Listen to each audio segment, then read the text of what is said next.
ভগবানের ফুল তুলতে আসছি, ফুল তোলা হয়ে গেছে। গোবিন্দের ফুল তুলি বারান্দায় দাঁড়িয়ে আছে, বুঝছেন? এই যে ফুলগুলো সবগুলো সাজিয়ে নিলাম, তারপরে ছাদে যাবো। ছাদের থেকেও কিছু ফুল আছে, ফুলগুলো নিয়ে আসবো। তারপর দেখি, এখনও ভোর 6টা বাজে, সূর্যের তেজ কি, সূর্য উঠে গেছে।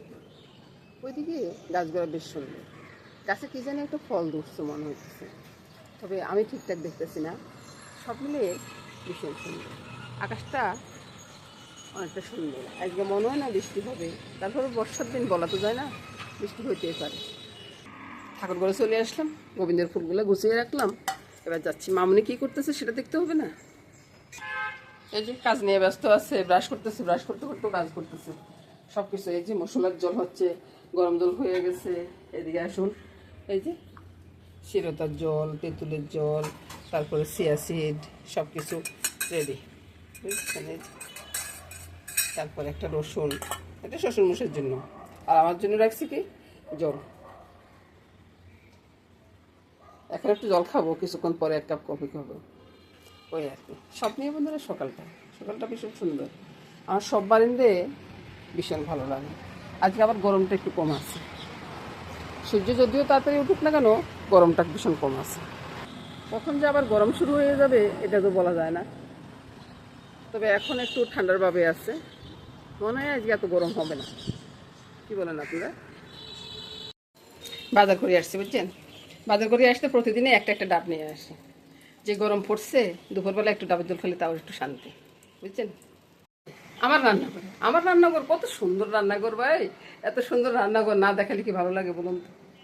এই জন্যই তো রান্নাঘর প্রতিদিন ঘুরি ঘুরি দেখায় যে আমার রান্নাঘরে কোথায় কি আছে বলুন। এই যে রান্নাঘরে কি কি হয়ে যাচ্ছে, কি না হচ্ছে বলুন, সেটাই বলুন। সব কিছুই হচ্ছে। এই যে কালকের মাংসটা রয়ে গেছে, মাংসটা জাল করে নিচ্ছি, হাতের জন্য দেখা যাচ্ছে না, দেখুন। রুটির কাইটা হয়ে গেছে, আর আমার কফিটা হয়ে গেছে, আপনাদের মেশামশা নিয়ে গেছে 1 গ্লাস ঠান্ডা জল আর কফি নিয়ে গেছে বারান্দা বসে আরাম করে খাওয়ার জন্য। কত যত্ন করে আপনাদের মেশামশা, এটা বুঝুন। তো সেটাই বলবো বন্ধুরা, গুছিয়ে কাজ করুন, কাজটা সব কিছু গুছগাছ করে তারপরে রান্না করে আমিও নিয়ে আসবো। আপনারাও ঠিক একইভাবে কাজ করুন, দেখবেন যে কাজটা অনেকাংশ সুন্দর হয়ে গেছে ভাই, অনেকাংশ সুন্দর হয়ে গেছে। তো সম্পূর্ণ ভিডিওটা দেখবেন, আর বলা লাগবো তারপরে বলে দিই, যদি ভুলে যান লাইক কমেন্টস করতে ভুলবেন না। তো নমস্কার বন্ধুরা, দেখতে থাকুন। আমার রান্নাঘর রান্না শুরু হবে না এটা কোনো কথা হলো? একদিকে রুটি হয়ে যাচ্ছে, একদিকে আমের টক। বাইরে ভাই যে গরম পড়ছে, প্রতিদিন আমের টক করলে আমি প্রতিদিনই খাবো, বুঝছেন? আমার যদি প্রতিবেলা দেয় তাও আমি প্রতিবেলা খাবো। তারপরে রুটিটা পোড়া চলে যাচ্ছে, একবারে উল্টে দিই, বুঝছেন? উল্টে দিয়ে তারপরে মাছ টাছ এগুলো পরে, মাছ মাংস সবাই ভিজিয়ে রেখেছি, মাংসটা আমি পরে রেডি করে রেখে দিব, ওই যে ফ্রিজে রেখে দিব, বুঝছেন? আজকে রান্না করবো না, আজকে তো মাংস আছে। কত সুন্দর রুটি ফুলতেছে, দেখো রুটি হয়ে যাচ্ছে এদিকে বন্ধুরা, এদিকে চাটা বসিয়ে দিলাম, চার জলেও বলক চলে আসছে। আর প্রতিদিন বন্ধুরা রুটিটা দেখায়, প্রতিদিন রুটি দেখে কি বাসি মাংস দেখায়? বাসি মাংস তো দেখায় না, আজকে বাসি মাংস দিয়ে রুটি দিয়ে খাওয়াবো। দেখছেন তো বাসি মাংসটা কিভাবে জাল করে রেখেছি। আর চা পাতা খুঁজতেছি, চা পাতা খুঁজিয়ে পাচ্ছি না, এদিকে রুটিটা আমার পোড়া যাচ্ছে। কি অবস্থা বলুন তো? এই চা পাতাটা দিয়ে দিলাম, এদিকে ঘুটানাটা করে চাটা নেড়ে নিই, আর এদিকে রুটিটা নামিয়ে ফেলি। রুটির তলা তো গেছে মনে হয়, এই যে দেখুন যায়নি। তো সব নিয়ে বন্ধুরা জলখাবারটা রেডি করতেছি, হয়ে গেছে বন্ধুরা। এখন সকালবেলা খাওয়া হয়নি, প্রথমে মাছগুলোকে বসিয়ে দিয়ে তারপরে আমি সকালবেলা জলখাবারটা খেতে যাবো আর কি। তো নুন হলুদটা মেখে নিচ্ছি এখানে, আর দিব কি মেথি ফোড়ন দেবো, একবারে সরষের একটা মাছের ঝোল, বুঝছেন?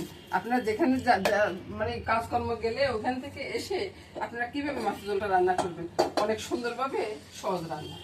মেথি ফোড়ন দিয়ে দিলাম, মেথিটা ফুটার অপেক্ষা করবো না, মেথি ফুটে উঠলে আবার ফুটে হয়ে যাবে, বুঝছেন? মাছটা ছেড়ে দিলাম, আর বাটির ভিতরে একটু নুন, যতটা প্রয়োজন আপনার। লঙ্কার গুঁড়োটা আমি বেশি দিব না, কারণ আমার ছেলে খেতে পারবে না। আর হলুদটা দিয়ে দিলাম, আর এটাতে একটু জিরার গুঁড়ো দিব, যদি থাকে তো দিবেন, না থাকলে না। তারপরে বন্ধুরা ওই যে একটু জিরার গুঁড়ো দিয়ে দিলাম, ছেড়ে দিলাম জলটা। এটা আস্তে আস্তে হতে থাকুক, ততক্ষণ আমি সকালবেলার জল খাওয়া, বুঝছেন? এই যে 2টা রুটি নিয়ে নিচ্ছি, 2টা রুটি আর কালকার মাংস, কেমন হবে বলুন তো? খুব সুন্দর রান্না না? রান্নানো ভাই, রান্নানো সুন্দর খাবার, তাই না? এই যে সকালবেলার জল খাবারটা নিয়ে নিলাম, কত সুন্দর একটা হলো না? শুভ সকাল বন্ধুরা।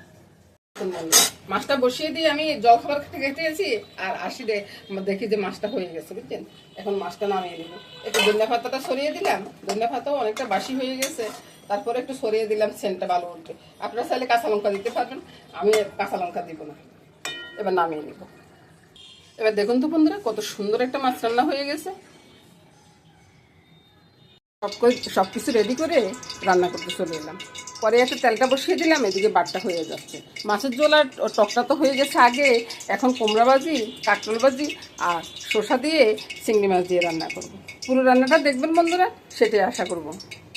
এদিকে তেলটা গরম হয়ে গেছে, এদিকে নুন হলুদটা মেখে কাঁকরোল আর কোমরের ভিতরে দিচ্ছি বন্ধুরা। আমি আসলে অনেক বেলা হয়ে গেছে তো, তাই মুখে আর কথা আসতেছে না বলবেন। তারপর কোমরগুলো প্রথমে ফেলে দিচ্ছি, কোমরগুলো ভাজি করে নিচ্ছি। কোমর ভাজি ডাল দিয়ে ভাত একটা খেয়ে নেওয়া যায়। আর এখনকার যুগে এসে কত তরকারি রান্না করা লাগে রে ভাই। এদিকে আরেকটা কাজ করি, সবকিছুর ভিতরে নুন হলুদটা মেখে নিই, তাই না? তাহলে আমার একটু তাড়াতাড়ি হয়ে যাবে আর কি। স্বাদ অনুযায়ী নুনটা দিয়ে দিলাম দুই দিকে, আর শসাটা একটু চিনি দিতেই হয়। এটা আমার বন্ধুরা মনে খুব ভালোই জানেন, শসাতে একটু চিনি না দিলে ভালো লাগে না। চিংড়ি মাছ দিয়ে শসা, লঙ্কা তো যাবে না, আর একটু কাঁচা লঙ্কা দিব, দিয়ে দিও বন্ধুরা। একটু কালো গোলমরিচ, বুঝলেন? কালো গোলমরিচটা নিয়ে আসি, একটু কালো গোলমরিচ দিয়ে দিলাম। সবকিছু আগে আগে দিয়ে দিলাম, কিছু মনে করবে না, রান্নার সুবিধা হয়ে গেছে। কাঁকরোল দিয়ে হয়ে গেছে।